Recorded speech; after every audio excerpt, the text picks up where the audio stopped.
Bleav in LA Football podcast. Touchdown Rams! Touchdown UCLA! Recovered by the Chargers. The Trojans back in front. Touchdown Wildcats. With your host, Ryan Dyrud, on the Bleav Podcast Network and LAFBnetwork.com. This is your destination for Los Angeles football.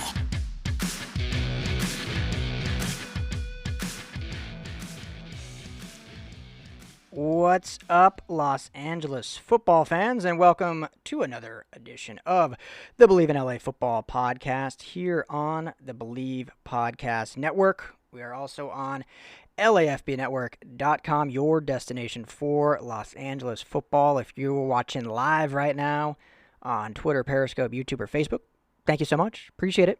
If you're not, find us on Twitter, LAFB Network, Instagram, LAFB Network, YouTube, LAFB Network, or Facebook, LA Football Network. Go ahead and find us there. You can find me personally at Ryan Dyrud, LAFB on Twitter, and or you can email me if you're not into the socials, podcast at LAFBnetwork.com. So hope everyone's having a tremendous Monday. It's a beautiful day here in Los Angeles. The schedules for the NFL released last week on Thursday. So we're going to get into that. I know it's let a few days to digest, so I'm going to have two great guests on the show. Cameron DaSilva, managing editor for the RamsWire, is going to jump on with me. We're going to go game by game of this Rams schedule, break it down, some surprises, how we think the season's going to go.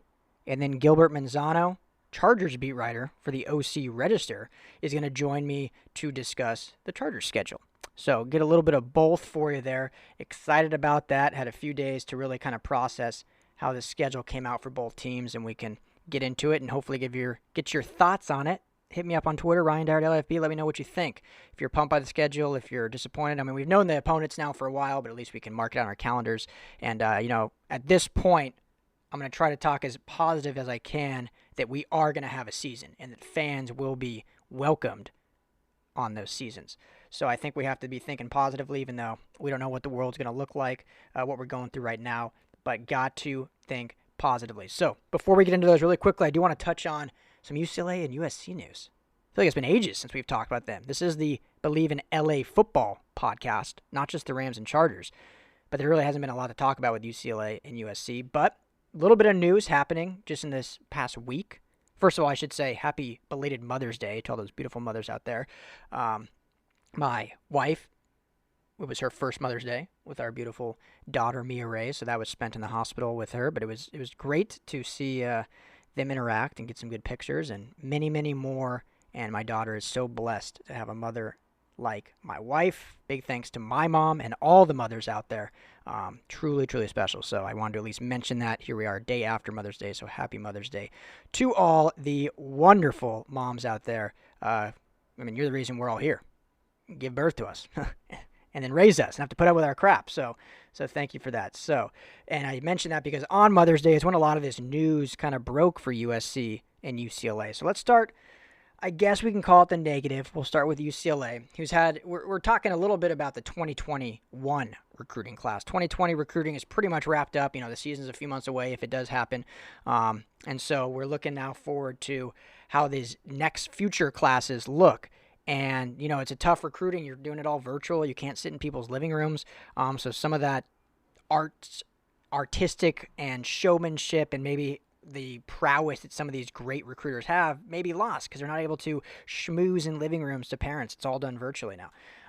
So the Bruins, as it sits, only have 2 commits for 2021. They have a 4-star linebacker and a 3-star linebacker and a 3-star receiver.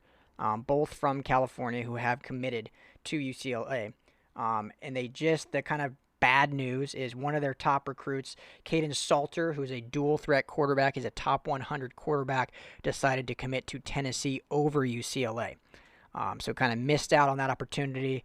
There are some other dual threat quarterbacks that they will pursue. Miller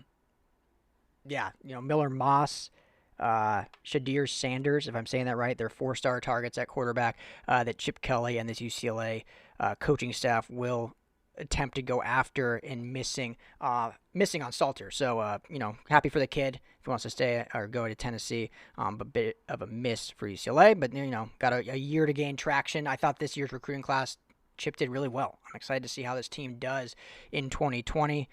Kind of headlined by Parker McGuire, the quarterback, the pro-style big quarterback, and Damian Sellers, the linebacker, both 4 stars. So I think those are kind of the high points of this class, and then we'll see if they can improve on 2021, who, as I mentioned right now, has 2 guys committed, so they'll need to build on that.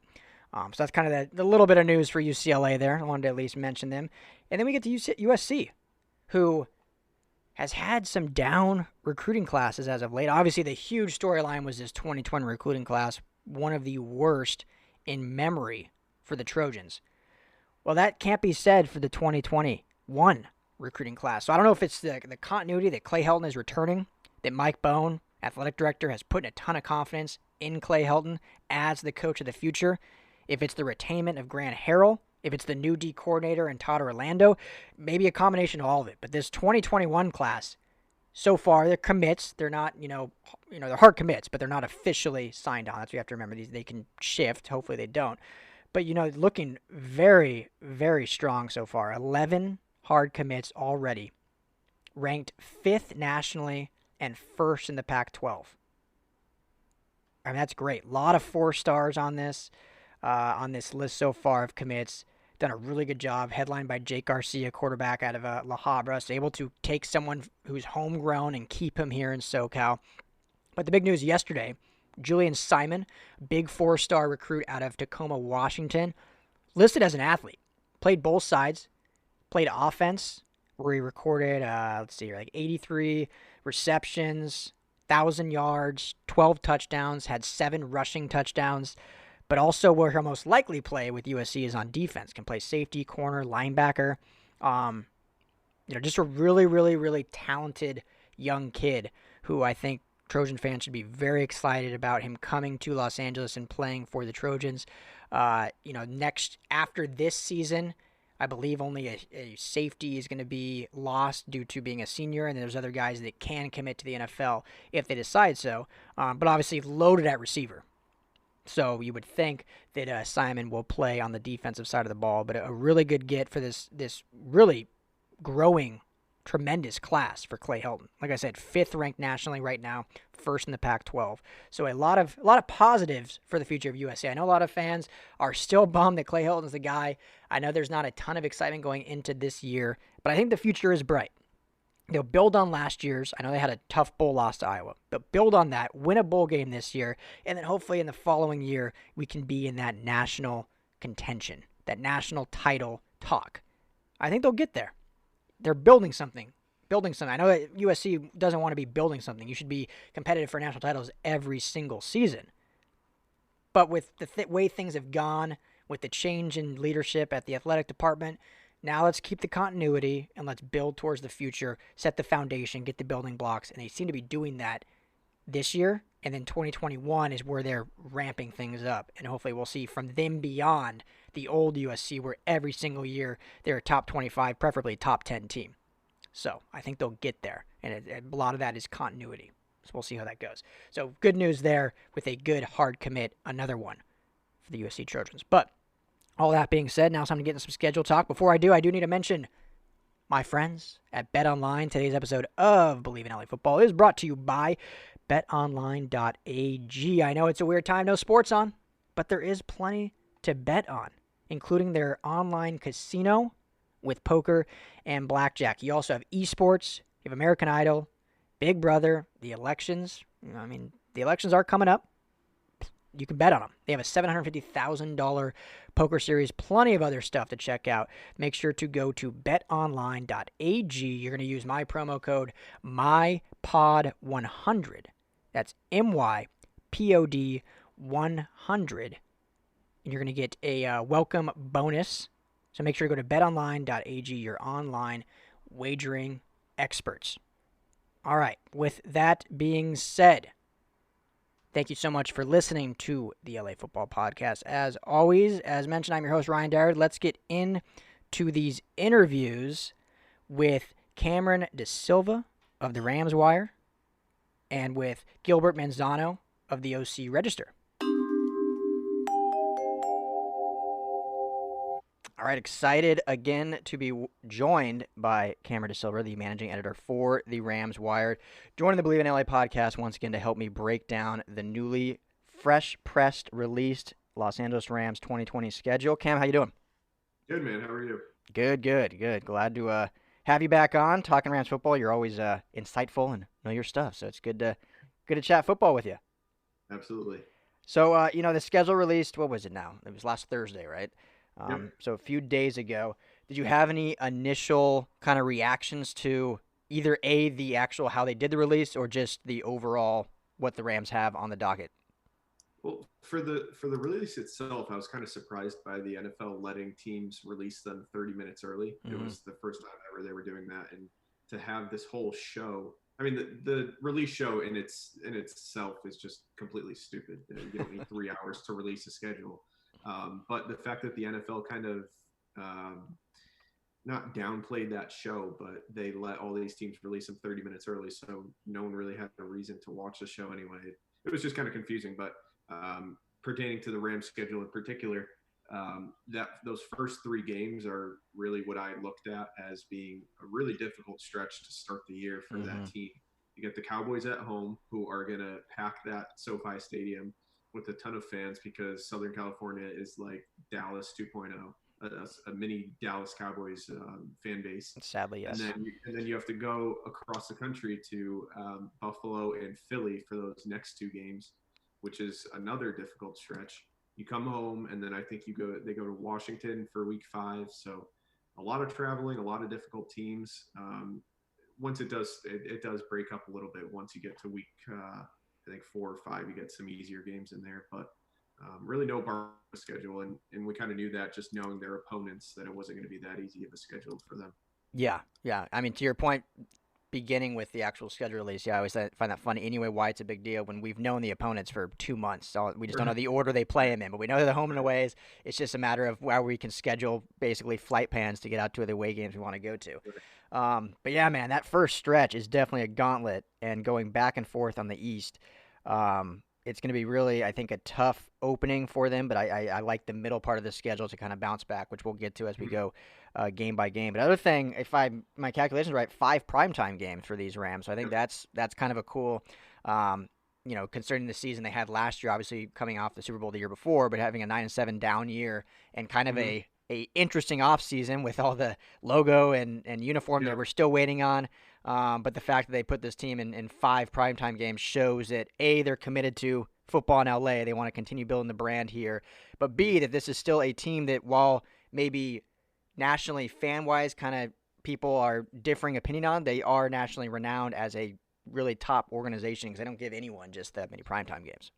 Yep, and I think the opening of SoFi Stadium does play a role in that. The NFL wants to feature that stadium and get it on the big stage and whatnot, but you can't use that as the only reason that the Rams are on primetime, because the Chargers didn't get a single game at SoFi Stadium in primetime. Yeah. They got 2 games total all season primetime, so you can't use that as an excuse. It does play a factor, especially when you're talking about a season opener like the Cowboys-Rams game, but it is good to see them on primetime in these primetime slots where you're going to really have everyone watching, and it does put a little bit more pressure on players probably, but it's nothing that they can't handle.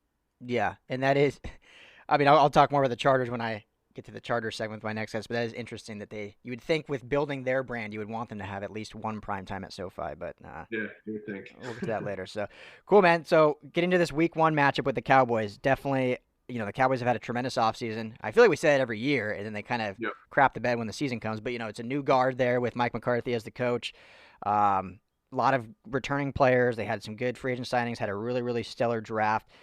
But then you have the Rams factor of the revenge factor of getting blown out last year by this team that kind of essentially killed their playoff hopes. That was kind of the must-win game at that point. So you have that, and then obviously the opening of SoFi. So how do you see this kind of game going, and who do you have winning it in the end? Obviously, these predictions mean absolutely nothing sitting here in a virtual offseason, but it's fun to do sitting here in May. Yep. It is definitely going to be one of the better games, I think, of week 1, just because of you have a young Cowboys secondary where they might have 2 rookie cornerbacks starting. You have a talented Rams offense that is going to feature Cam Akers, Van Jefferson, possibly all the guys that they already have. And it's just there's a lot of firepower on both sides offensively. So I think it's going to be a fun, high-scoring game. The Rams defense could surprise some people with the way that they play, especially against the run. So hopefully stepping up and stopping Ezekiel Elliott a little bit. But these teams have developed a little bit of a rivalry over the past few years. I think they've played 3 times, and that playoff game was a lot of fun. The game in 2017 or 2018 was a lot of fun too. So they've played some really good games. Last year was a blowout, but I think it's going to be an entertaining game, a high-scoring one, and one that's kind of going to set the tone for the Rams next season to see where they stand among the better NFC teams. I do think the Cowboys are going to pull off the upset somehow. Greg Zuerlein is going to manage to hit a game winner from 55 yards or something. I like it. Time expires, but I do think the Cowboys are going to go in there and pull off an upset. And with all the hoopla and all the momentum that they're going to have with opening the stadium, there's a stat that only teams that open stadiums in their first game are only 9-9. So it doesn't have a huge effect on it, but I think the Cowboys are going to pull that one off. Yeah, it'll be a great game, and it's kind of interesting that the first game in LA when the Rams returned, granted it was a preseason game, but the first game at the Collie when they returned was against the Cowboys, packed house, 90,000 something fans.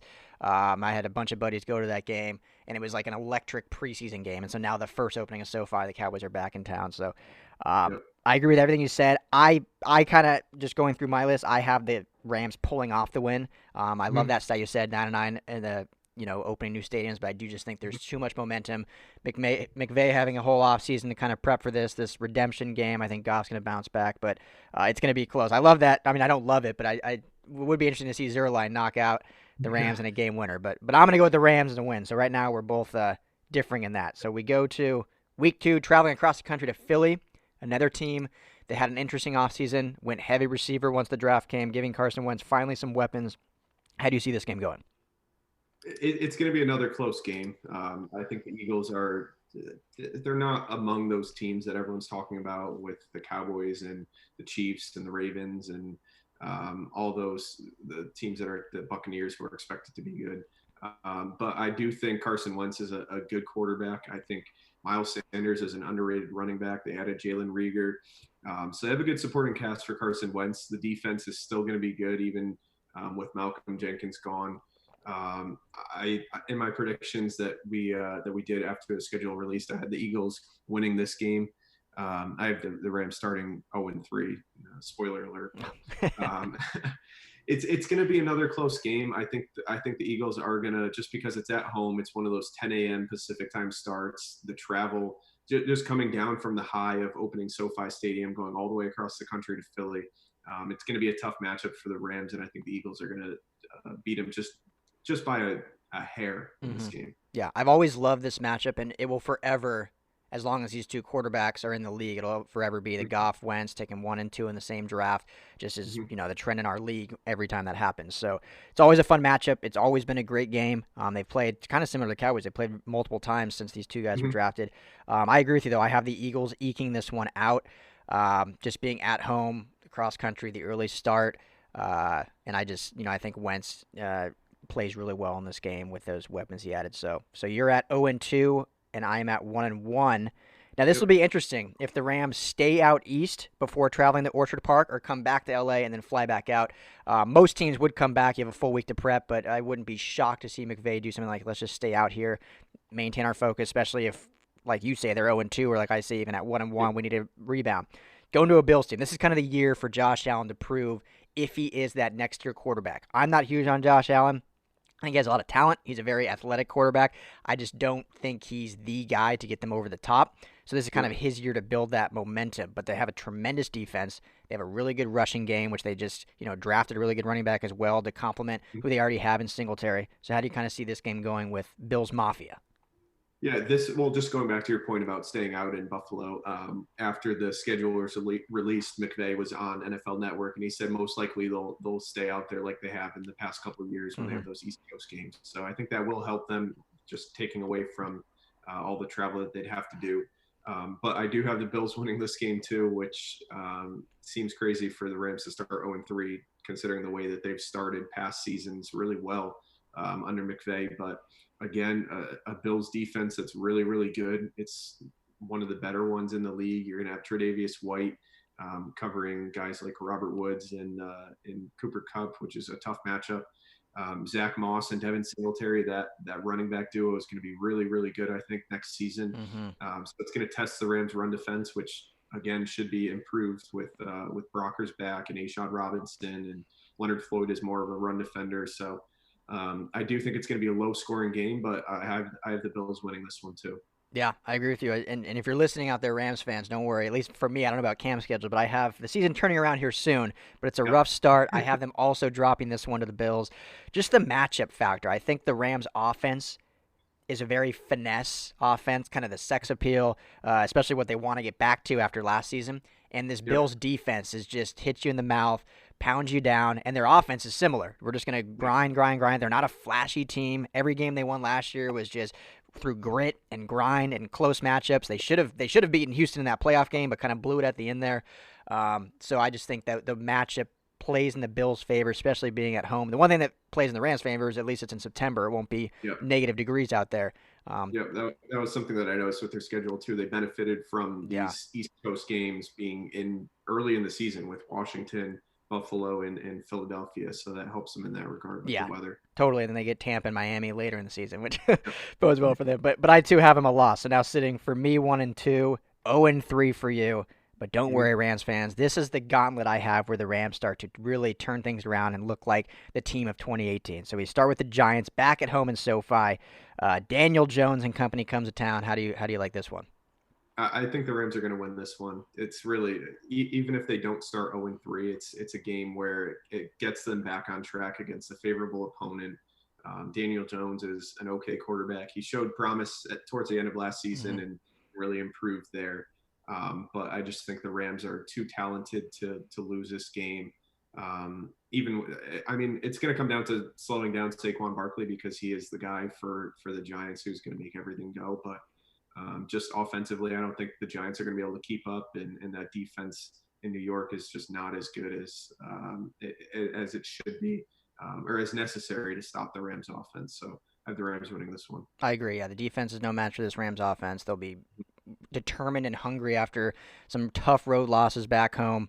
And I think Aaron Donald has a big one in this game, showing that he is way better than Saquon Barkley. So both got the win there. Then they travel back out east to face a Redskins team that really – it's going to be really interesting to see what this team even looks like, with not first-time head coach, but new head coach over there in Ron Rivera. I'll start, I guess, just to not put you on the spot. I have the Rams winning this game. I just like their matchup. The Redskins are just such an unknown what they're going to look like. Obviously, having a really bad season last year. Is Dwayne Haskins the guy? You heard reports that he can't read a playbook, but then they seem to be still going forward with him as their quarterback of the future. So just too much unknown, and the Rams start their role here. How do you have it going? Yep, I have them winning this one too. The Kevin O'Connell revenge game. Yes. Not that it's going to be anything like that, but I do think they're going to win this game pretty easily. The Redskins are just not – they're still in rebuilding mode. They're going to, I think, be in contention for another top 5, top 10 pick next year. So they're not really a threat to the Rams at all, especially with the way that offense – it has potential, but you're still leaning on an aging Adrian Peterson. You don't know what you're going to have with Darius Geis. Terry McLaurin looks good, so they do have some promise there. But I think this is a game the Rams are going to win, even with that early kickoff slot. Yeah. I never root for this, but by week 5, Geis might be injured again. That seems to be the story of his career, unfortunately. The one thing to watch for this game that could derail things is that Redskins defensive line against this Rams offensive line. That's what they've drafted heavy on. I feel like every draft, that's a really talented defensive line. So as long as the Rams can handle that and get their rushing game going, I think they'll handle this game fairly easily. So week 6, travel to Northern California to face the defending NFC champion 49ers. Going to be a tough one. Obviously, division games are always tough. I don't think record matters. It's just no matter who you play in the division, it's a tough matchup. How do you have this one shaking out? Surprisingly, I have them winning this game too. That's 3 straight wins for them. It's not a long road trip, so it's travel is really no concern. They're almost back in their territory in California, but I think the 49ers are going to be due for a little bit of a regression, even as good as their defense is. I just think the Rams, they've played them well in the past few years. Even last year, they should have beat them really in that week 16, or I think it was a week 16 game. Where I think they're gonna have a good chance to win this game as long as the offensive line holds up, because that 49ers defensive line is pretty terrifying, and they just got Javon Kinlaw. So it's going to come down to really just protecting Jared Goff and opening up holes for Cam Akers and Darrell Henderson, and it'll be a low-scoring game, but I think the Rams will win this one. Yeah, we didn't talk before the show, I promise, but we have a very similar so far. I have a win, too. I agree with you. The 49ers, they remind me a little bit of the 2015 Carolina Panthers, who all year long, the Panthers, everyone just kept saying, this team's going to eventually lose. It's going to catch up with them. It's going to eventually lose. They can't sustain this. Well, they end up going 13-3. Cam Newton wins the MVP award. They go to the Super Bowl, and then they get beat down by the Broncos in that Super Bowl game. And then that next year, they regress mightily, I believe, missing the playoffs, if I remember right. Yep. This kind of has the same feeling of the 49ers, where all year last year, everyone's like, yeah, they're going to regress. They're going to regress. Something's going to happen. Something's going to catch up, figure them out. Yes, the defense is great, but can the offense sustain? Well, they ended up rolling all the way into the Super Bowl, and barring a fourth quarter collapse, they could have been champions. But I kind of see a similar thing where they fall off a little bit. Maybe not regress to miss the playoffs, but I don't think they're going to be as dominant as we saw at times last year. I could be completely wrong. That's just kind of how I feel things will go. So all that being said, yes, I like the Rams to go up and play spoiler and continue this now, 3-game winning streak up in San Francisco. It's a 45-minute plane flight, probably shorter than most of the players' drives to the facility out here in LA. So zero travel time.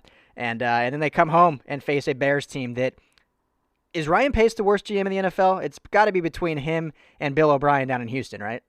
Man, when it comes to he has some infatuation with tight ends, and it's really hard to explain.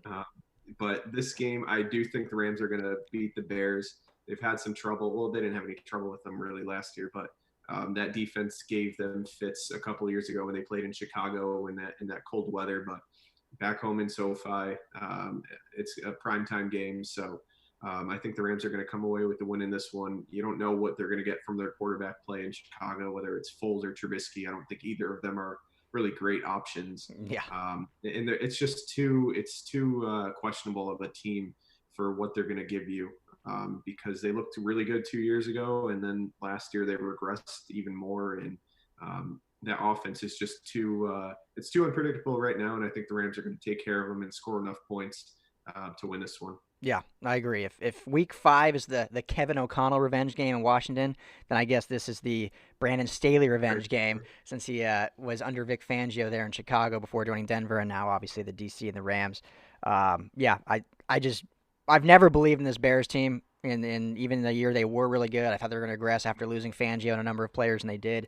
And I think that continues until they really figure out their quarterback situation or who they actually want to play tight end, because they can't have all 10 of them.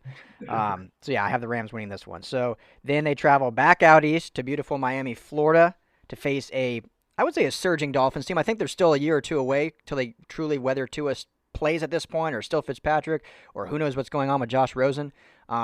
But they're a much improved team. I mean, they played spoiler last year too, so I think this will be a game that most fans circle as an automatic win, but I think it's going to be a lot tougher than they think. I still have the Rams pulling off a win, continuing this just really hot streak they're on, but I think it's going to be a tough game. What do you think?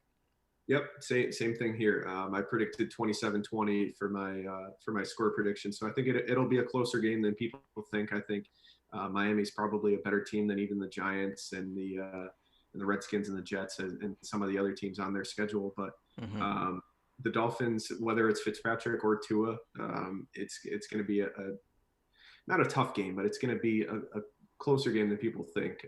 If it's Fitzpatrick, that means Tua is not playing well enough in practice right now, and Fitzpatrick can clearly still win games in the NFL right now. Yeah. After beating the Patriots, especially in Week 17 last year. But if Tua plays, then that means he's playing really well in practice and is probably having a decent season up to this point in Week 8. So no matter what, it's going to be a pretty good game, I think. The Dolphins added so much young talent to that roster this offseason, where once they get that kind of grace period and they get to Week 8, it'll probably be a better team than it was in Week 1. Totally. And I feel like that during the free agency frenzy, every big name free agent all of a sudden you see was signed by the Dolphins. I mean, they had all that money to spend and they went out and spent it. So if they got the quarterback position right, this is a team that could be very, very good in a year or two. I just think they're not quite there yet, but it'll be a good matchup. I'll be curious to see. I feel like last year when the Rams played the Falcons in Atlanta, there were surprisingly a lot of Rams fans out there. I wonder if this will be a game we see a lot of Rams fans travel to Miami.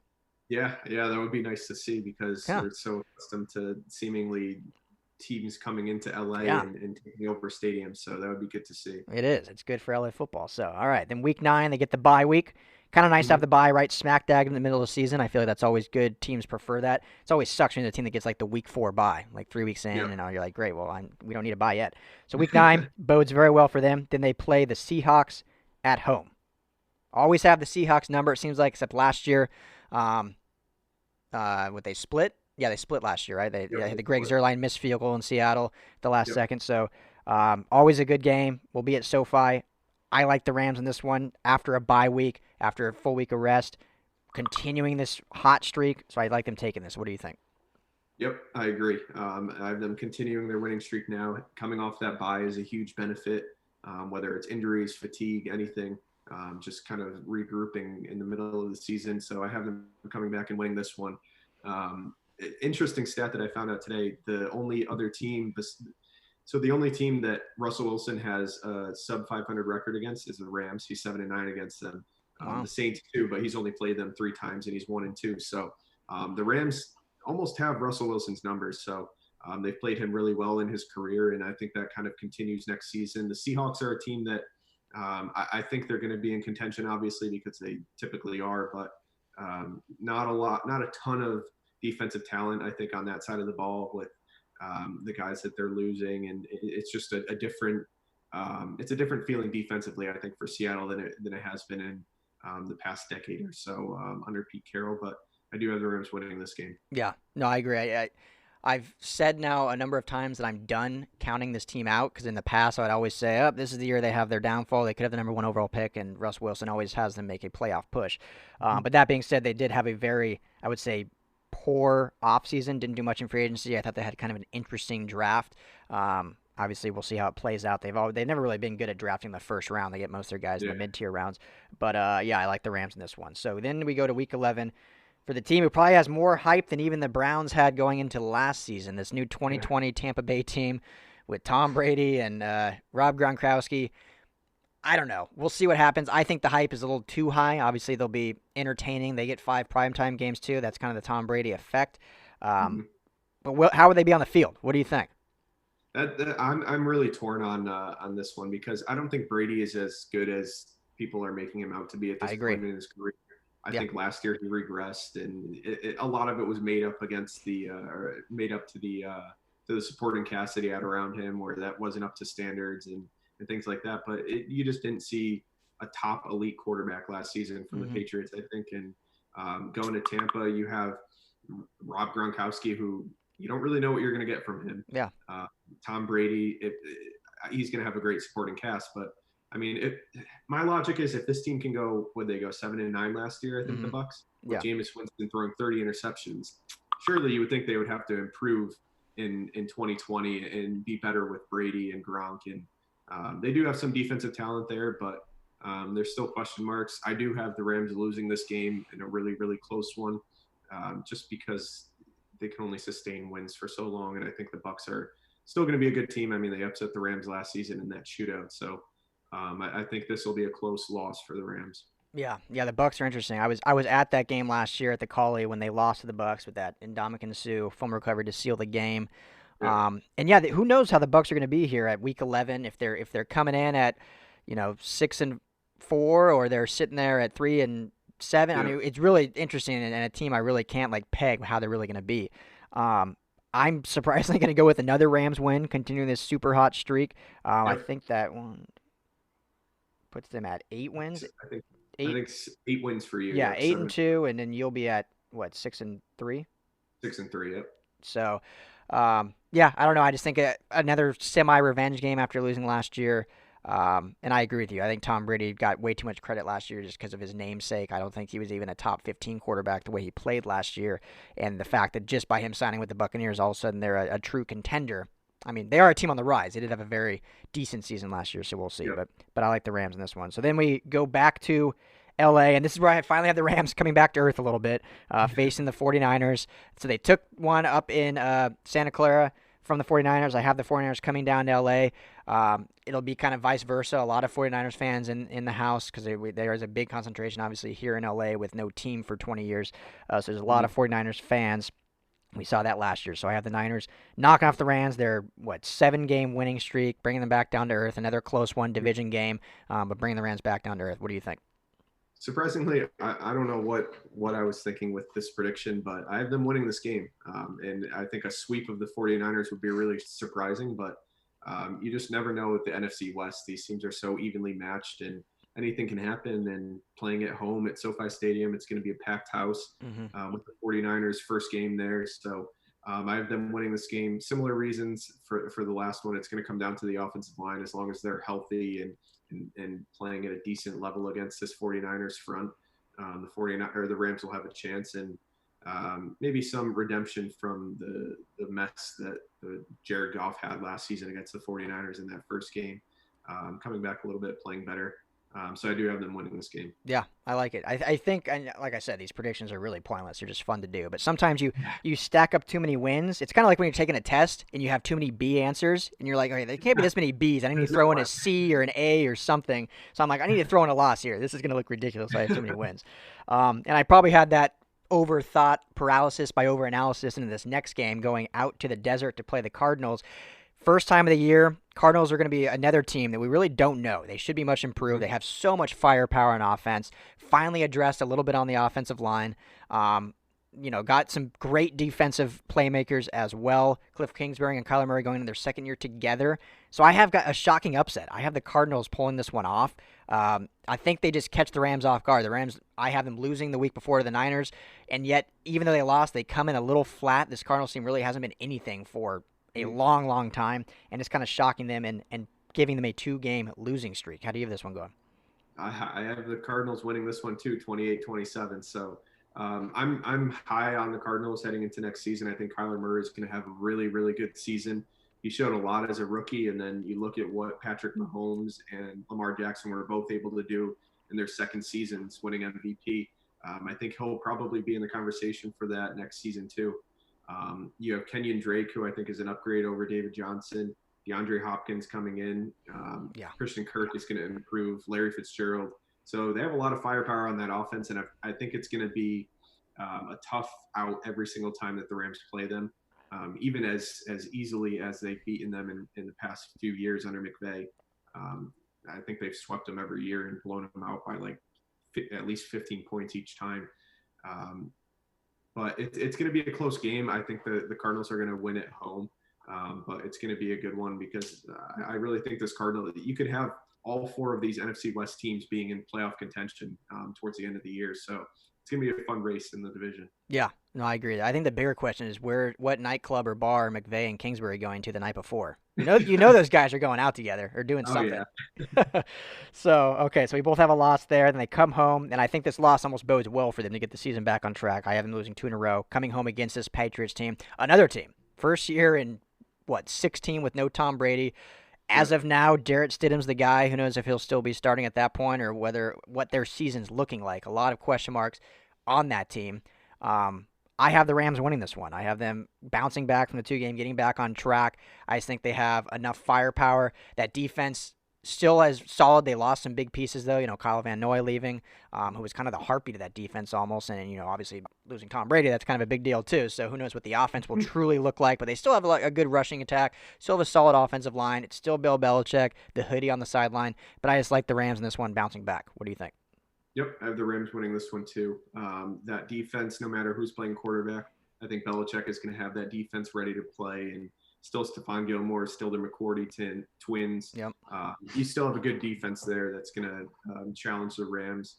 But the offense is just it's a question mark for me with quarterback play because you don't know what you're going to get from Jarrett Stidham. And if he's not good enough, you're going to have Brian Hoyer, who's extremely limited as a quarterback. Unless they go out and sign Cam Newton, which I can't imagine they're probably going to do at this point.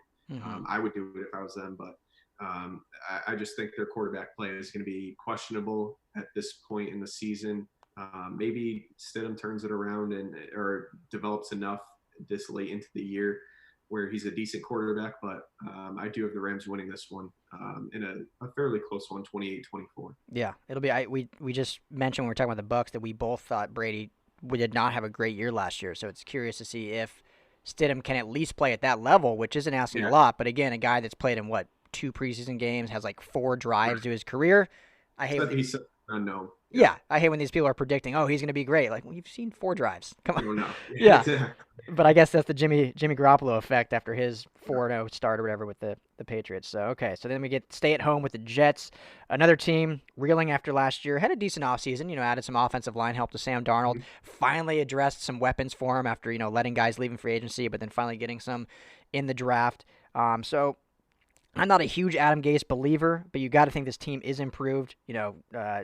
Maybe this isn't a big deal at all, but Sam Darnold playing back in LA after, growing up here in San Clemente, playing for USC.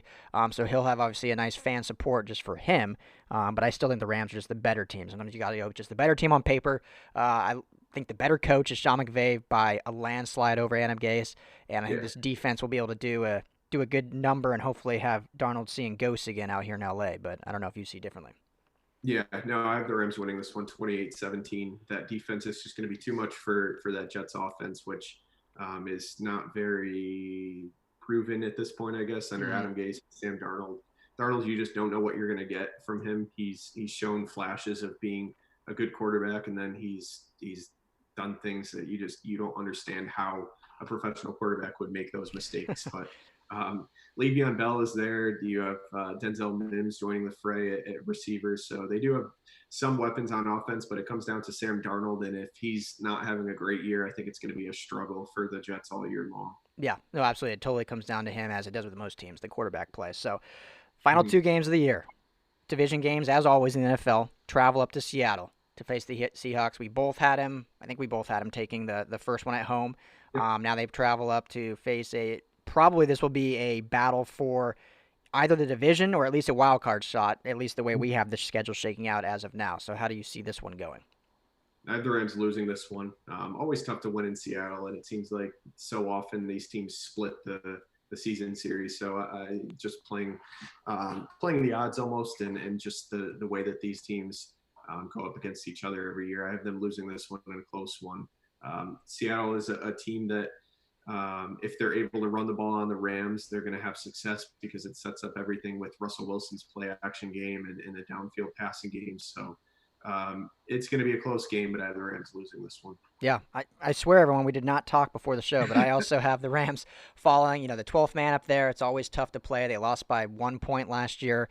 We'll see if it comes down to a Sam Sloman or an Austin McGinnis, whoever wins the kicking battle here in LA, if it comes down to a kick like that, like it did last year to seal the win. But it's so tough to play up there in Seattle, and it'll be a close game, as you mentioned, and all the factors you said. So that leads us now to the last game of the season at home against Arizona. We both had them losing out in the desert.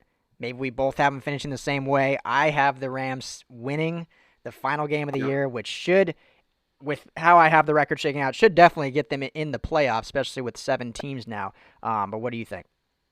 Yep, I have them winning to go 10-6. A good. I think their record next season is going to be somewhere between. I mean, it seems like a big span, but 7-9 and 11-5. I think is kind of their floor and ceiling, just based on their schedule. You never really know how some of these teams are going to improve. Where if you have the Giants having a good season or the Jets having a good season, but I think their floor is 7-9. Their ceiling is 11-5 because they do have some tough games. But so I do have them winning this game, just based on how close the other Cardinals game was earlier in the year, how I had that playing out. I think they'll come back and win this one to close out the year, kind of end on a high note at SoFi Stadium in the regular season, and then going into the playoffs, I would think at 10-6 with, like you said, 7 teams in the playoffs this year. So have them winning this one. Yeah, I'm just going to go with great minds think alike, because I did the exact same thing. I had their floor is 7-9, just very, very winnable games, 7 of them, and then if they can eke out some other ones, obviously improve. I had them at their ceiling, 11-5, which may be seen as too loving or too homerish. I just think this team is much improved. I know they have gotten a lot of criticism throughout the offseason, but the offensive line can't get any worse. They're gonna build continuity. I know there's been a lot said about they didn't address it till the 7th round of the draft, but I think they're trusting in the pieces that they went heavy drafting 2 guys in both the prior 2 drafts. So I think they want to trust the process, let Aaron Cromer work with those guys. So we should see improvement there. It's hard to say a rookie running back is going to be better than what Todd Gurley was, but it's hard to be worse than what Todd Gurley was last year. So we should see the running game improved. And then obviously Brandon Cooks last year missed a lot of times. They added Van Jefferson, who if healthy should improve the receiving games. Anytime you can improve these multiple positions, you've got to look a little better than what you did last year. So, going 9-7 to 11-5, is that 2-game swing too much? We shall see. But I think we both are in agreement that there will be an improvement at least based on how the schedule shakes out. Yeah, I think on offense it should be an improvement just based on what you said. Todd Gurley wasn't great. The offensive line was bad, and I think once they get the pieces in place, you get Austin Corbett, probably David Edwards starting at guard, maybe Austin Blythe at center. I think the offensive line looked better towards the end of last season, and I understand their decision to kind of ignore the offensive line in the draft and just rely on the guys that they've acquired. You have Corbett and Evans and Edwards and Noteboom and Allen and all these guys that they've drafted or traded for. And at some point, they just have to come through and play well enough to earn a starting job, and they haven't done that necessarily yet, but you got to give them the chance, I guess. Yeah. Defensively, I think the biggest issues are going to be at linebacker, inside and outside. Dante Fowler, I think, is a pretty big loss. Corey Littleton is obviously a big loss. So replacing those guys is going to be tough, especially with I don't see much from Floyd as a pass rusher, inside linebacker. I don't know what you're going to get from Micah Kaiser. Obo Okoronkwo, who knows? He showed some potential, but I think that's kind of where their season is going to really – they need those guys to step up on defense. So that's going to have a big impact, and we'll see what happens. So I think they do have a lot of talent. It's just a matter of putting it together and bouncing back from a disappointing year. And it's crazy that 9-7 is a disappointing year for this franchise. Yeah. It shows the trending upwards because, this Rams franchise has had a lot of worse years than 9-7, and the disappointment after last year shows the passion that this fan base now has grown accustomed to of this team doing in the McVay area. And, I think the defense, you mentioned it, the linebacking is the biggest question. I think we'll see a lot of nickel and dime sets, hence they went 2 safeties in the draft. Burgess, I think, out of Utah was a great pick, and we'll see him playing up in the box or even Taylor Rapp up in the box a lot. And then last thing before I let you go. So you mentioned the offensive line. Just in your opinion, right tackle, is it going to be Bobby Evans or Rob Havenstein? I know they just extended him last year, but Bobby Evans looked pretty good last year. What's your thought on who plays there?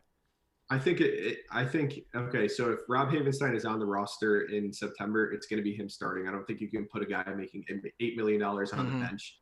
I really think they're going to give him another chance this year at right tackle. Evans looked good, but he got a lot of help from his tight ends and from the right guard, just getting a lot of assisted blocks and double teams from that spot. But he showed potential. I think he has a chance to be a swing tackle or really the heir to Andrew Whitworth at left tackle. So maybe getting him more experience on the right side next season will be something the Rams want to do, and we'll put him in over Havenstein. But I think it's going to be Havenstein at right tackle. Yeah, I kind of agree. If they're close, you play the guy that made the money. But when it comes down, I think McVay won't be shy to just play. If Evans is playing better, I think he'll throw him in there. But and you can use Havenstein as a trade chip and maybe shed some cap and then get a mid-round pick maybe in return. So totally, they do have options there. Totally. So Cameron DaSilva, RamsWire managing editor. Good stuff as always, man. Really appreciate you. I appreciate you having me on. Always fun to chat. Absolutely, dude. We'll be in touch, right? You take care. Yeah, sounds good. You too. All right, huge thanks to Cameron DaSilva. Love talking to him. Great guy at the RamsWire. Knows his stuff. So much dedication to the Rams. Puts out great content. Make sure to check out what he does. So had fun with that. But now it's time to get into some Chargers talk with Gilbert Manzano. Chargers beat writer for the OC Register. I've had a blast getting to know Gilbert over the kind of past year. Had him on the show a while back, and then actually met him when we were covering the Wildcats. So we were at practices together in the press box together. So just an awesome dude. Does great work as well. So here's my schedule breakdown with Gilbert on the Chargers. All right, next on the Bleav in LA Football podcast, excited to be joined yet again by Gilbert Manzano, the Chargers beat writer for the OC Register. My man, how you doing? Not too bad, Ryan. I'm stuck at home like everybody else, doing my part in this quarantine. But I am starting to lose track of the days. Like some days you kind of look forward to the NFL schedule release and the NFL draft. This week I'm like, what are we looking forward to now? Right? Yeah, I know. The last time me and you hung out was in the press box of the Wildcats game, and now we're sitting in our respective apartments talking about essentially nothing because nothing's happening. We were out there in Long Beach for these practices and thinking we're gonna have a full 10-week schedule, and you lose the remaining 6 games, I think it was, and Yep. now we're back here, like you said, talking from our homes. Yeah, it's crazy, man. Crazy world we're in. But there was something happened last week. I mean, schedule release is always interesting because we already know the opponents. We've known them for 2 months, so they kind of hype this up, and then they let the teams release them 30 minutes before the show. So then it's kind of like, why watch the show if you already know? What was your initial reaction to either the process or just the Chargers schedule in general? Did you have like an overall reaction to what went down with it? Yeah, it's a little weird though because you kind of remind yourself, hey, there's a pandemic going on. Maybe I might not even get to go to these games, and we don't know how it's gonna be for the fans and for the media point of view. But say everything is normal, and I get to travel and go to these games, and I was kind of neglecting Cincinnati. I was thinking about Miami and New Orleans and Las Vegas. But the way they set up the Bengals game, Cincinnati sounds very exciting and appealing to me because I get to watch, hopefully I get to watch Joe Burrow's debut, the number 1 pick of the draft, to go up against the Chargers, probably a top 5 defense, at least on paper. That's going to be very exciting for me. So, week 1 just stood out right away. Joe Burrow against Joey Bosa and Derwin James. I'm intrigued to see the number 1 pick, how he does with probably one of the best defenses in the NFL. And then I kind of, glance into where the New Orleans game is and the Miami game, just because, I want to be out in those cities. And then I noticed the New Orleans one is kind of back-to-back to the Tampa Bay road trip from going Tom Brady against the Chargers in October, and then the next week a Monday Night Football game against the Saints. That's going to be probably a tiring 2 weeks for me that I might not even get to enjoy the city of New Orleans. It's going to be so tired from the Tampa Bay trip, so I'm kind of worried about that. And then I've noticed it's kind of a trend now. The Chargers keep finishing in KC. They're going to send them into the cold in December, late December, once again for the Chiefs game. But that's probably the best. The Chiefs games with the fans in the cold, there's no better environment in the NFL for me right now than that. Yeah. I kind of like how the schedule shook up overall. I think they have some good matchups. They have 2 primetime games, kind of surprising, none at SoFi. I was a little interested by that, obviously, trying to build the brand of the Chargers here in LA. You think they'd want to feature one of them at home. The Rams get 5 total primetime games, so that's kind of an interesting, spectrum there. But still get 2 primetime. I do like the matchups. You could see one thing that just kind of stuck out to me right away is a lot of their home matchups, aside from the division games, I feel like they went with teams that don't travel notoriously well. I don't know if that was on purpose or just, you have the Jets, you have the Panthers, you have the Jaguars, and the Falcons. Then you have the Patriots also, but that's kind of they're here playing the Rams as well, so they go back-to-back with that. But I don't know if that was on purpose or just something I'm kind of building on, but I kind of thought that was interesting. Maybe they didn't go with the heavy traveling teams to come out here to LA. Well, that's a good point that you have, and I think the opponents were kind of already picked out, but the way they kind of set them up was weird because you mentioned all those teams that they're not known for traveling fan bases. Then why start out with the Chiefs? The Chiefs are known for having fans, across the country, especially in LA. We've seen when the Chargers play the Chiefs, it's all red, for that team. So to open SoFi Stadium for the Chargers against the Chiefs, it might be half Chiefs fans, maybe half Charger fans. That was kind of weird. Why not have the Jaguars coming to town? Yeah, it won't be an exciting game that you have the Jaguars and the Chargers, but from the audience perspective, the fan base, it's going to be very split. You're going to hear all these reports again and jokes about Chargers have no fans in LA because it's going to be all pretty much covered with KC fans. So that's going to be an interesting dynamic to see that first game at SoFi. Yeah, which I'm so sick of hearing that narrative. I know it's out there. It's somewhat real, but I do think there's it's a whole different story. I think they have a building fan base, but the interesting thing with that is you do get the Super Bowl champs in town, so there's going to be just the draw of the TV audience and all that, and if the Chargers can shock the world, which we'll get to. The interesting thing will be to see how that goes. But going back to week 1, so looking at the Bengals, Joe Burrow, which I agree with you. I love how this is the opening matchup because at first, who cares? The Bengals in Cincy. It's a game no one's going to care about, but now you have the number 1 overall pick. You have I doubt Justin Herbert starting at that point. It seems like Tyrod's the guy, but who knows? Maybe he is. He beats him out in camp, and we have the number 1, the number 6 overall. So it's a lot of intrigue. So how do you see this game, at least in scores? And again, these predictions are pointless at this point in May, but it's for fun. How do you see this game going? Yeah, you might get me in trouble with these predictions. There's going to be somebody that's going to listen to your podcast and be like, hey, Gil, remember when you said the Chargers were going to go this way and that way? Well, you're wrong. Of course. So I'm waiting for that, to pop up. But for week 1, going up against Joe Burrow, and I'm talking about Justin Herbert and not beating out Tyrod Taylor, that kind of makes sense because everything that's going on in the world and they can't work out. But the Bengals are having the opposite approach. They don't even have a guy to kind of compete with Joe Burrow. Andy Dalton's gone. They haven't signed like a quality veteran to kind of push Joe Burrow. It's Joe Burrow's job to, actually he can't even lose it. It's his job. Regardless of what happens, it's his job. And it's kind of weird for a rookie to do that, especially in this time in this world and climate we're living in. For this rookie, hey, you might not even get on the field until like August, but it's your job. So that's gonna be interesting to see. And Joe Burrow is a very talented player, and the Bengals have a lot of good weapons with AJ Green and so many good wide receivers, and Joe Mixon off the backfield. The defense is a little suspect, but they'll be competitive. But I think for just week 1, the Chargers will be too much for them. All that talent on the defense, we know all the stars there, Joey Bosa, Derwin James.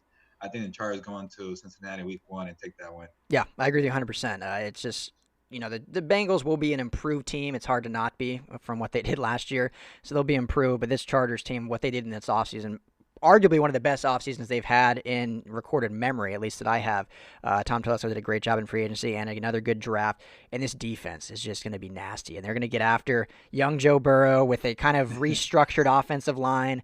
And, I personally see a big win for the Chargers. I think they make a statement. They're going to be hungry to prove that they belong here in LA. I know this game's on the road, but they just have too much chalkboard material, if you will, even though not necessarily that Cincinnati did that, but just too much building and with that defense. So I agree with you. So they start the season off 1-0. Now we get to coming home, the opener at SoFi. It's going to be an interesting spectacle because it's their opening game. You have the Super Bowl champs coming to town. There'll be the whole narrative of the fans. But just when it comes down to the game, this is always a great game, Chargers-Chiefs. I've had debates with other people, who's the biggest rival for the Chargers in the division? Is it the Raiders, the Broncos, the Chiefs? You could debate all of them, but there's something about the Chiefs rivalry, at least as of late, that has been very good. I think 2 years ago to that game in Arrowhead where they won the last second. But how do you see this game shaking out? Yeah, I think going back to that 2018 season when they're both 1-4, the little rivalry is building up there, especially when the Chargers went into KC on that Thursday night game and won on a 2-point walk-off. So I think Chiefs fans are still a little mad about that. So there is kind of a rivalry there. But then the Chiefs took both games last year and they became a Super Bowl champs. So I think for a week 2 game, you're still kind of a new system on offense, at least with Tyrod Taylor being your starter. I think he's going to be the starter at that point still for week 2. You still have the same weapons in Keenan Allen and Mike Williams. You have no Melvin Gordon. You got Austin Eckler as a lead back, but that Chiefs offense is number 1 for a reason. They're just on a different level. Maybe they'll have some trouble early on with the Chargers defense, but even that's going to be week 2 for them. And you kind of already added Chris Harris and Linval, and they're trying to do so many different things on defense. There's already been talk about tweaking Gus Bradley's defense. So if you're going to do a little too much, might be a little too early to have the Chiefs come to your town and try to expect a win. So I think KC gets that game. But I think it'll be a close game, a fun one to kind of at least set up a potential of being a rivalry for that Week 17 game down in KC. But I think the Chargers fall short just because now they're kind of the new team with the new players, new pieces, and the Chiefs have the same. It's crazy that they won a Super Bowl and pretty much everybody's coming back. Yeah. So they're going to be a top dog and probably win that game. Yeah, no, you hit all the points on the head there. It's going to really set up that Week 17 game. But I think, the Chiefs literally – I can't remember a team that won the Super Bowl that returned every single starter essentially other than this Chiefs. That's what you get when you have a quarterback on a rookie contract, I guess. But yeah. And then they also get Clyde Edwards-Helaire in the first round just to add to the weapons on offense, which is disgusting. So I agree. The Chargers have done a lot on defense to battle this Chiefs offense, but – into week 2 with really no offseason to speak of, or at least different than what we know, it'll just be a little too much too early. And so I have it a close game, Chiefs winning as well. So then we stay at home, and you welcome the Carolina Panthers, the new-look Panthers, Teddy Two Gloves as the quarterback, new head coach and Matt Rule. They drafted every single defensive position in the draft, took no offense, so they feel confident in DJ Moore and CMC and Teddy Bridgewater. How do you see this one shaking out? This is a home game, right, for the Chargers? Home game, yes. Yeah, I think this is a winnable game for the Chargers. I do like what the Panthers did in the offseason, getting Bridgewater and paying Christian McCaffrey. First of all, that matchup between Christian McCaffrey and Austin Eckler, probably the two most dynamic running backs in football. As a two-way player from a receiver to running back, that's probably one and two right there when it comes to that. So that's gonna be very exciting for those players, fantasy football wise. But I think the Chargers, with that defense being at home, the Panthers are also very new with a new coach and a new quarterback and a lot of new things and new faces. I think the Chargers get that one. Maybe they'll win by 10 points on that one. Yeah, I agree with you. It's always interesting watching college coaches transition into the NFL. Matt Rule coming from Temple, then Baylor, and then now at Carolina. The jury's still out on Teddy Bridgewater. Obviously looked like the future in Minnesota, had that gruesome injury, goes down to New Orleans to back up Drew Brees. Played very well last year when Drew Brees was hurt, but is he still a franchise guy? Is he a guy that can get them over the hump? We don't really know, and it's a whole new system. So this will be a fun game to watch. There'll be a lot of fantasy football fans watching, like you said, with CMC and Austin Eckler, who I think is so underrated and is going to prove people why he is so valuable this year. But I have the Chargers winning, and I agree. I think they win by 2 scores at least, maybe more, and really get that momentum in SoFi as their first win in that new stadium. So then we hit this tough road stretch that you kind of mentioned. Back to the East Coast. I'll be curious to see if they stay out there, if they even travel back home. But first they go to Tampa Bay to face Tom Brady, who a lot of fans wanted to see here in LA. I think you were one of them. I personally wasn't so much, but it shows Tampa Bay has 5 primetime games for a reason, because Tom Brady's there.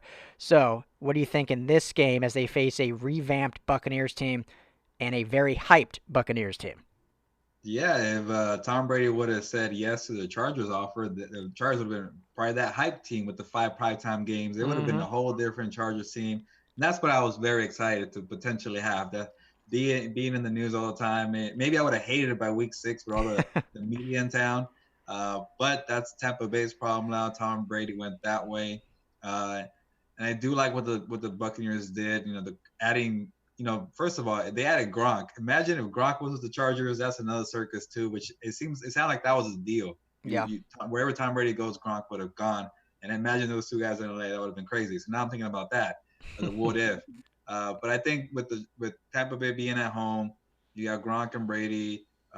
You got an underrated defense. That defense, especially when it comes to run defense, they're number 1. So if they make the Chargers one-dimensional, that's going to be a problem. Again, I still don't know how much firepower on offense the Chargers are going to have with Tyrod Taylor and Tom Brady as Chris Godwin and Mike Evans. So they might win big in Tampa Bay, and I'll go with the Buccaneers to beat the Chargers on the road. Okay, yeah. We talked, I think last time you were on the show, we talked about Tom Brady and LA and that whole thing, and obviously it went how it went. He's in Tampa Bay now. But you hit the nail on the head too. Again, it's all about this Buccaneers defense, who Shaq Barrett led the league in sacks last year. Doesn't get talked about enough. The rush defense was phenomenal. Now the secondary is really the biggest suspect, but unfortunately with the Chargers, that's kind of their biggest question mark with the quarterback play. But I think adding KJ Hill and Joe Reed in the draft, they are able to kind of add to that. I like Hunter Henry having a big year this year if he's able to stay healthy. And, if anyone can handle the hype, it is Tom Brady. But I just think they're getting too much love, too much respect too early on. It's almost more than what the Browns got last year heading in. It's a similar scenario. So I like the Chargers eking out a win here. I think they shut out the noise. They shut people up to go to 3-1 on the season, and showing that they did the right thing by not paying $30 million to a 42-year-old quarterback. But yeah, that's just my opinion. But then they stay out east. They go down to NOLA. And I'll start on this one because this is where I have them. I have them get a loss here. I think the Saints are a really, really good team. They have been for the fact. I mean, they've always been competitive with Drew Brees there. Hopefully you're at that game because there's not a more fun away game than New Orleans. The fan base just invites the away fans there kind of as like a tourist trap. They make so much money on fans that visit there, but they embrace it. It's a blast. It's a fun town. The Mercedes-Benz is an awesome venue to be at. So it's a cool venue, but I just think the Saints are just too good at this point in the season, and the Chargers still with that lack of true franchise face at the quarterback at this point in the season. I like Drew Brees and the Saints, but how do you feel? So you have them losing the Bucs, and how do you feel with the Saints? Okay, well, I'm not gonna go all chalk, so I need a couple upsets. So I'm gonna go opposite with you here. Okay. I think, with an extra day of rest on a Monday Night Football on a big stage, kind of a little more excited and being disappointed from losing to the Buccaneers the week before.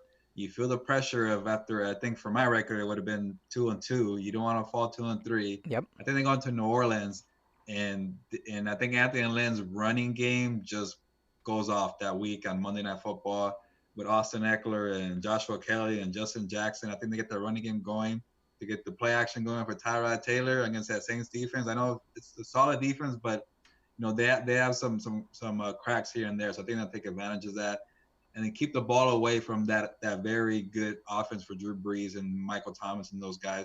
Could be a tough game though, because like you mentioned, the Saints are very talented. They might have the best roster in football. So many Pro Bowlers and blue chip guys that they're stacked. But I think the extra day of rest, the motivation. Sometimes you just got to be in the right mood, in the right feel, in the right time.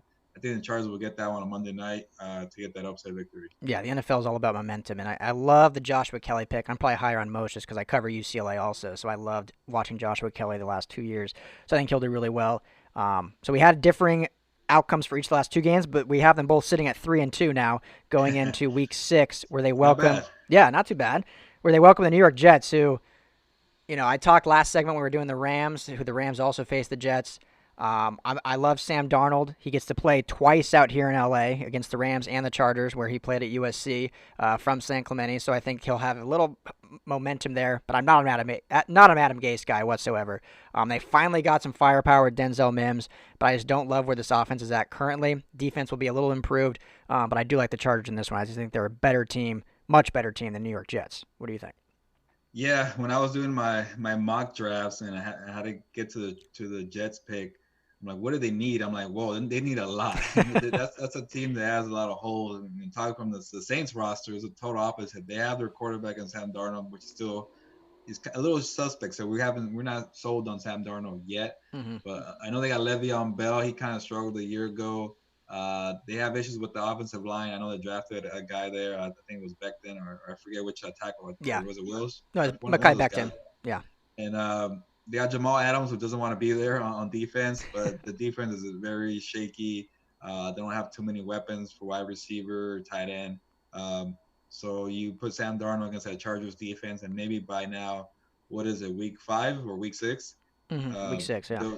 They'll find their stride, and they'll probably dominate the Jets and win big there. Yeah, I agree. I think this is a big win. Since I have them coming off a loss to the Saints, I think they bounce back in a big way, and the Jets feel that wrath. So then they travel again. These LA teams get a lot of miles this season, playing the two AFC and NFC West or NFC East conferences or divisions. So they put a lot of miles on the team planes there. They travel out to Miami now to face the Dolphins, who I think is going to be a very improved team. I thought they had a very exciting offseason, whether their moves were right and the money they spent was good, but they were in the headlines the whole offseason, signing big-name guys, Byron Jones going down there and a lot of big-name players.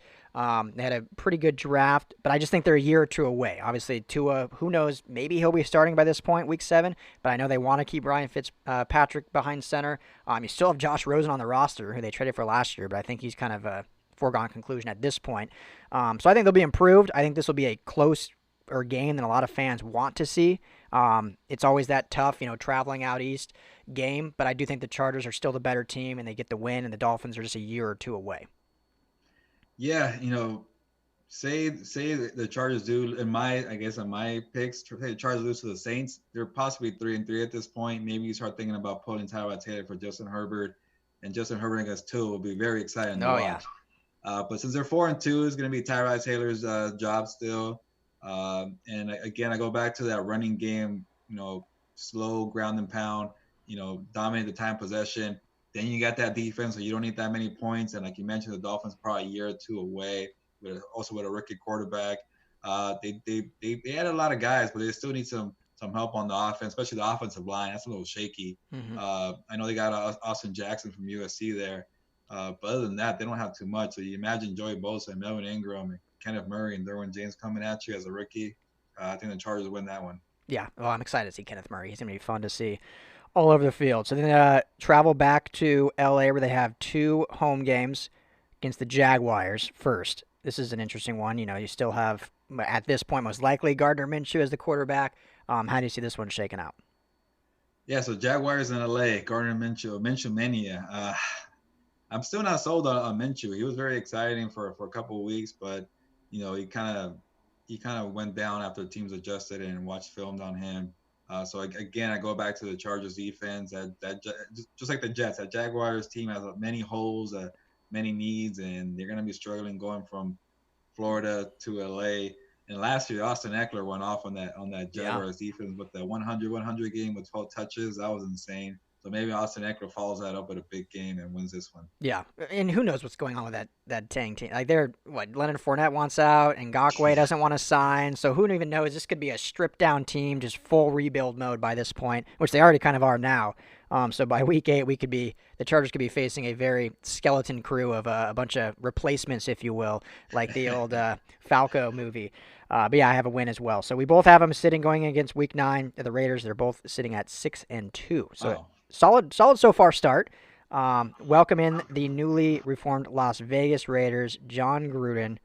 Always a good rivalry. Chargers Raiders, there'll obviously be a lot of Raiders fans in the stands, which will get overhyped as usual, but everyone is, there's a lot of Raider fans in LA. The Raiders were here in LA. Yeah. They're probably the biggest, most popular team in LA, let's be honest, and it has been that way for a long time. So, with that being said, probably a home game for the Raiders, but hey, a lot of Chargers fans will make a lot of money selling their season tickets, so good for them. Then they'll be able to travel to other away games. But how do you have this game going? Yeah, a lot of Raider fans gave me a lot of flack last year because I picked the Chargers to beat them twice, and that wasn't the case. The Chargers lost both games to the Raiders. So I will go opposite just based on that. Sometimes the season is really weird, so I'm going to switch it up. You mentioned the Raider fan base in LA is pretty strong.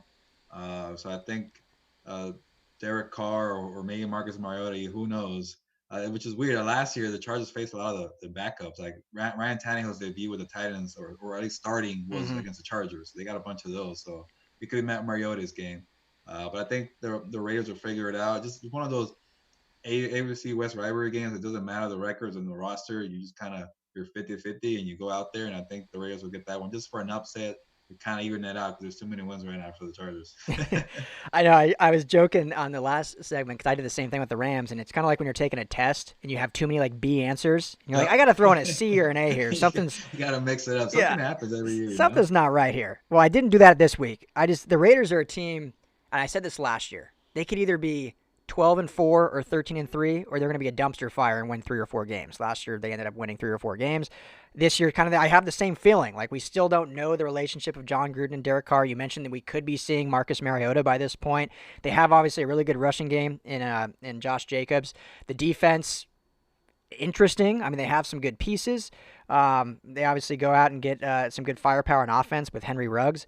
But I do see this as a win for the Chargers. I think I have... do I have it split this out? No, we'll get to that eventually. But I have a win for the Chargers. I think the Chargers will have their number this year. You said that you liked them last year and they went the opposite, but I think they'll hold the form this year. The defense is just too good.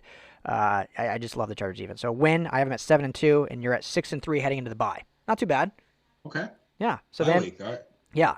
So then they travel out to Denver, and the Broncos swept the Chargers last year. Yep. And I will say this before I let you do your prediction first. I think the Broncos, depending on how Drew Lock is, could be the surprise team in this AFC. I think they did a tremendous job in free agency. You get Jarrell Casey for a 7th-round pick. They get Graham Glasgow on offense to stir up that offensive line. They get Lord Cushenberry in the 4th round to be their starting center. Had a really good free agency, really good draft, added tons of firepower and weapons for Lock. So it's all going to depend on how Drew Lock plays. So if he plays even mediocre, this could easily be an 11, 12, 13-win team. So that being said, how do you see this game shaking out? The Broncos, they did impress me as well, especially in the draft and everything they did in the offseason. But yeah, it goes back to what Drew Lock could do as a sophomore. And as a rookie, the results weren't, they were positive, but there wasn't a big sample size. So you really don't know what he does as a sophomore. Mm-hmm. But I think for me, it goes back to the rivalry, the Melvin Gordon, Chris Harris Jr. Swapping teams rivalry. And I think for the Chargers, I think they're going to be very fired up to beat Melvin Gordon's team in the same way Melvin Gordon's going to be to beat the Chargers. But I think this game's in Denver, correct? It is, yes. I think going back to last year, I think that was Drew Lock's start debut against the Chargers, when he kind of threw up a prayer, which is smart from him. That shows a savvy veteran move with like 10 seconds to go. And he got a flag on Casey Hayward. And Yep. That's how they won the game, I think with a field goal at the buzzer. So that was just painful for the Chargers to kind of go through that. All you had to do was just not touch the guy, and you probably go into overtime. So that kind of cost him. I think Casey Hayward's going to think about that.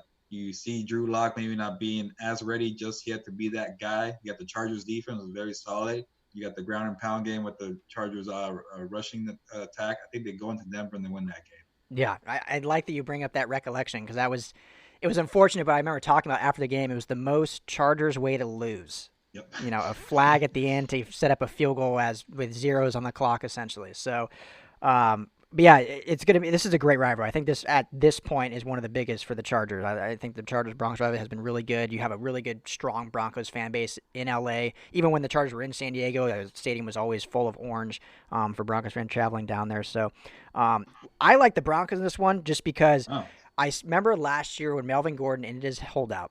It took a while to really get going. He really did not look good. I think the first game back from his holdout actually was against the Broncos, and he had he rushed 8 times for 12 yards or something. Had a horrible game. But as the season went on, he finally started getting things going. And then him and Eckler really, the last 3 or 4 games of the season looked like a really, really good 1-2 punch. Well, now you have a whole offseason. Granted, it's a very strange offseason. We have a whole offseason where Gordon and Phillip Lindsay are able to work together, whether it be via virtually or actually getting reps together privately. And I think that by now, week 11, that's going to be a really, really solid 1-2 punch rushing attack. Chargers' biggest struggle last year was against the run. They've done some things to improve that, obviously bringing in some guys in free agency. So I think they'll be better, but I think you don't have to necessarily rely on Drew Lock to win this game. You just ground and pound and have Melvin Gordon play that rival or that revenge card. And I think the Broncos do sneak out a win here. So, Chris Harris Jr. is a talker. Love the guy. He's going to be fired up for this game, like you mentioned. So we go opposite there. I have the Broncos winning, and then you have the Chargers winning. So now they travel out to Buffalo. Bills Mafia kind of sucks for the Chargers. They get him in November, so it's going to be a cold game. Could be a snow game out there. A lot of tables being broken in half. How do you see this one going? Yeah, I'm looking forward to hopefully being at that game also, just because of the rotation the Bills Mafia has. I want to go early and walk around that stadium and just, record everything on my phone and just be amazed at all the chaos that's going on. So I'm really hoping to go out there. It's going to be cold. I don't like the cold, so maybe I don't know how long I'll stay out there, but if I'm seeing a lot of madness, I might hang out there for a little bit. But yeah, for the game, I think just traveling, that far, I will probably get to them going from LA to Buffalo in the cold, possibly. You kind of have a similar team with Josh Allen being a mobile quarterback, but you're based off the running game, and have a very solid defense for the Bills. Just being at home, I think I'll go with the Bills, give them the nod there over the Chargers to fall on the road. Yeah, I agree with you. I do have the Bills taking this one. Close game. The Bills are not a sexy team. They're not a super fun team to watch if you're not a Bills fan. It's, a grinded out, ground and pound style of game. At this point in the season, we'll know the identity of this Chargers defense if they have improved against the run, which they'll have to against Buffalo because that's their identity. They're just going to pound the rock 25, 30-plus times a game. But I do have the Bills eking it out on this cross-country travel. So going into Week 13, I have them sitting at 7-4.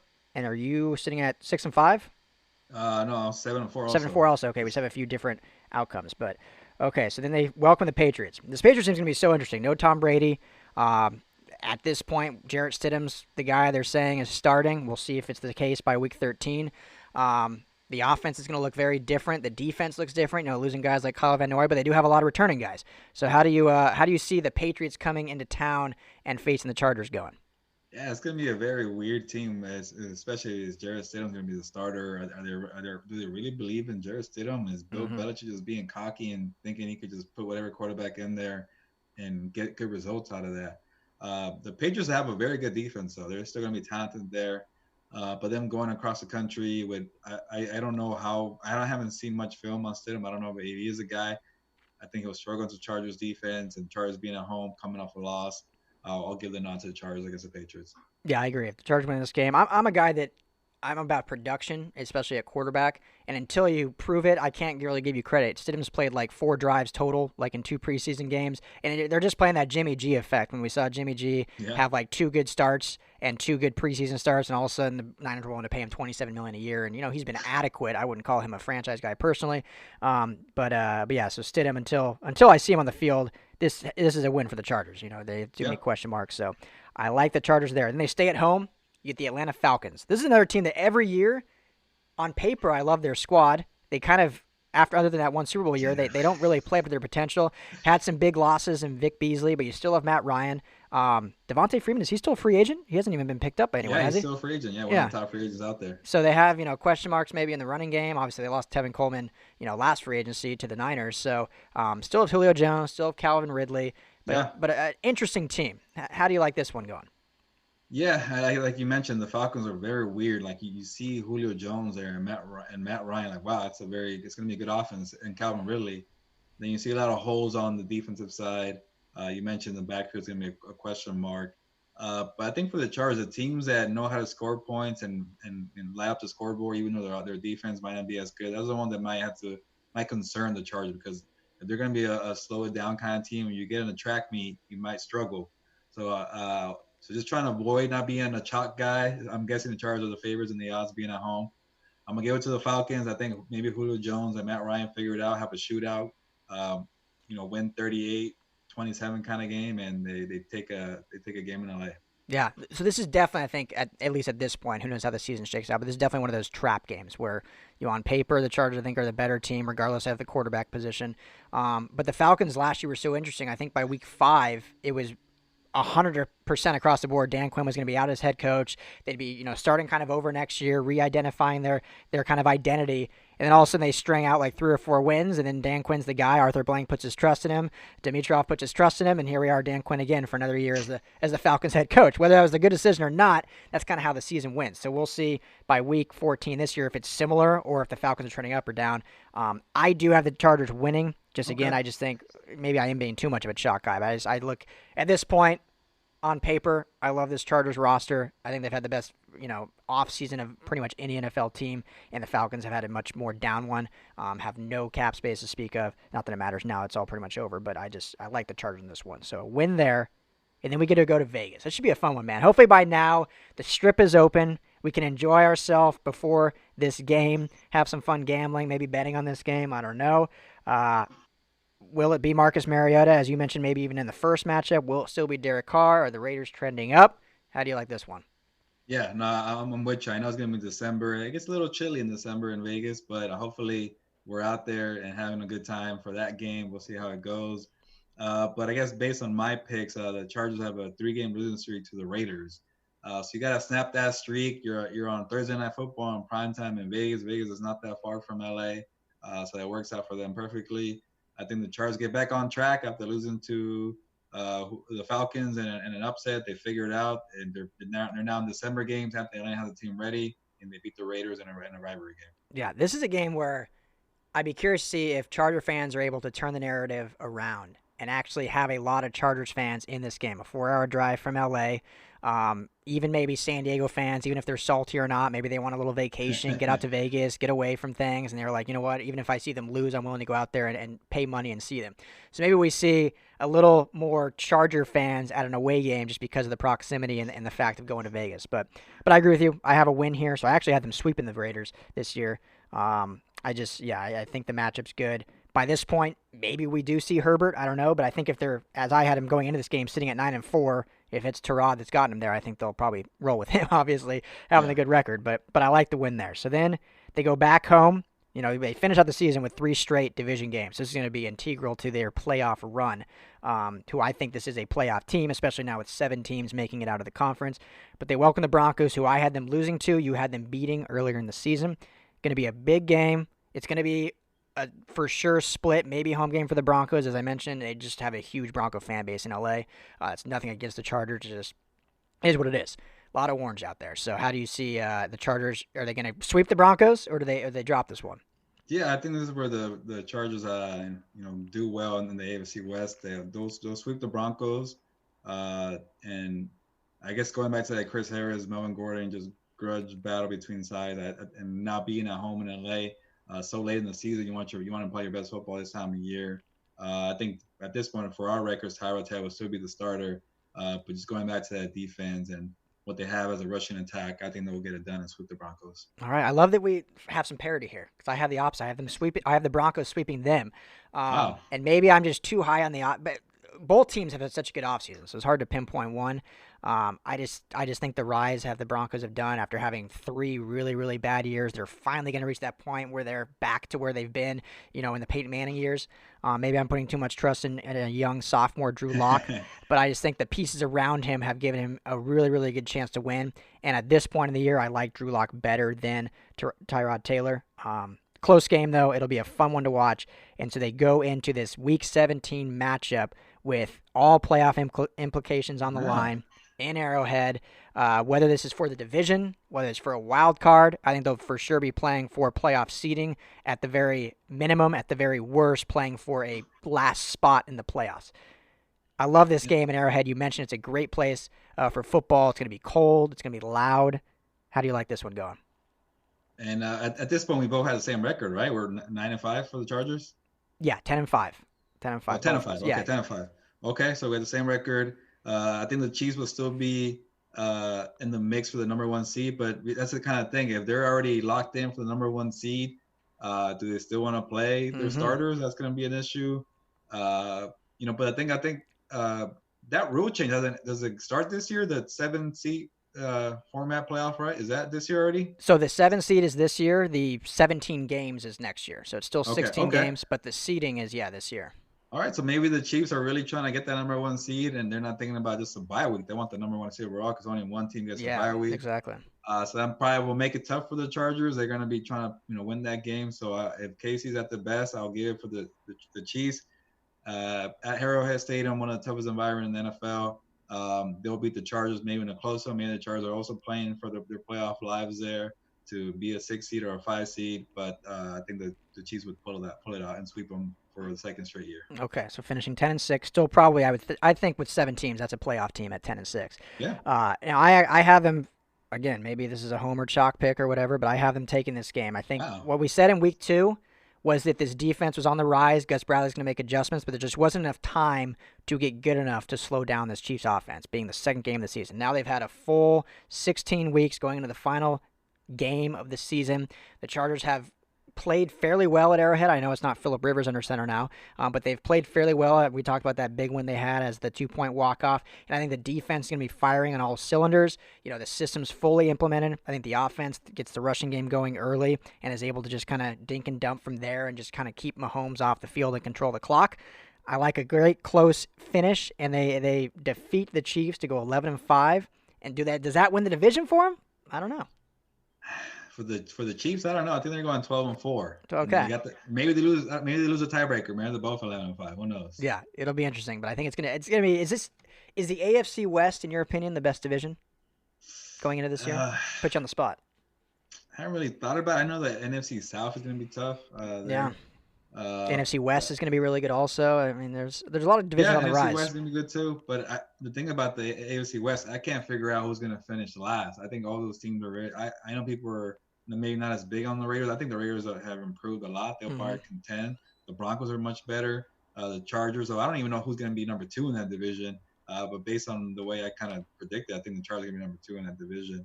So I think I could say the AFC West from 1 to 4 is probably the best. I think it'll be the most competitive. You see last year 3 teams finishing under 500, and this year all 4 could finish potentially over. You could have 3 teams from this division making the playoffs, I think, depending how things shake out. But it'll be certainly fun to watch. Hopefully there's fans there. At very least, hopefully guys like you, the media, is there because, what's crazy is if there's no fans, your job is going to become that much more important because you are literally the ones that are only ones there in person watching these events. So there's going to be a lot of fans that are looking up to you to make sure to get this thing right.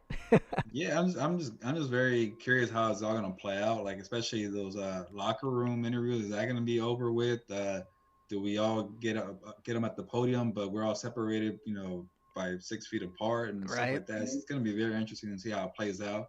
The press box, where do we all sit? We can't sit close to each other. It's all going to be a different dynamic. Right? Are you going to be wearing gloves and masks while watching the game? Like hazmat suits. I don't know. It's a weird world, my friend, but hopefully we get back to normal here soon, hopefully by September. Gilbert Manzano, the Chargers beat writer for the Orange County Register, does a bunch of other stuff too. Thank you so much for chatting schedule with me. Yeah, no problem, Ryan. Thank you for having me on. All right, thank you, Gilbert. Make sure to check out his work at the OC Register. Does stuff for a bunch of different publications, all within the realm of the Southern California news group. So thank you so much for listening. That's the show. That's the Bleav in LA Football podcast, Monday edition. Hope you enjoyed it. I appreciate all of you so much for allowing me to continue to do this, even with no sports on. I hope you find comfort and find enjoyment, hopefully, in listening to my voice on the airwaves, or at least listening to some good Rams, Chargers, Bruins, and Trojans content. So make sure to subscribe to the show wherever you're listening. If you haven't done so already, if you're on LAFB Network using our embed player, you can actually select one of the podcast platforms straight from there. If you prefer Apple Podcasts, if you prefer Google Play, if you prefer Stitcher, Spotify, yada, yada, you can go straight from there. You can hit subscribe, and then you'll be notified every time one of our episodes drops every Monday and Thursdays. Also, if you're a big YouTube watcher, I know a lot of people, I kind of posted this debate on Cited, one of our partnerships. Which podcast platform do you prefer the most? I think Apple Podcasts is still the top. But a lot of people nowadays are preferring to consume content on YouTube. I know it's mostly video, but a lot of people listen to podcasts on YouTube. Well, I'm happy to say that Bleav In LA Football will now have every episode starting last episode on YouTube. So you can go to the channel there, the LAFB Network, hit subscribe. I would certainly appreciate it. We'll be having the podcast there every week, or two every week. Plus, we'll be doing a lot more video content, hopefully some game breakdowns. I'll be doing more live footage as I did at the beginning of this show. If you watched our intro live, I appreciate you. Yeah, I think now just it's much easier to consume all in one place if you want to. So we'll have video and audio on YouTube. So make sure to check that out. And everyone stay healthy, stay safe. I'm your host, Ryan Dyrud, and this is the Bleav in LA Football podcast.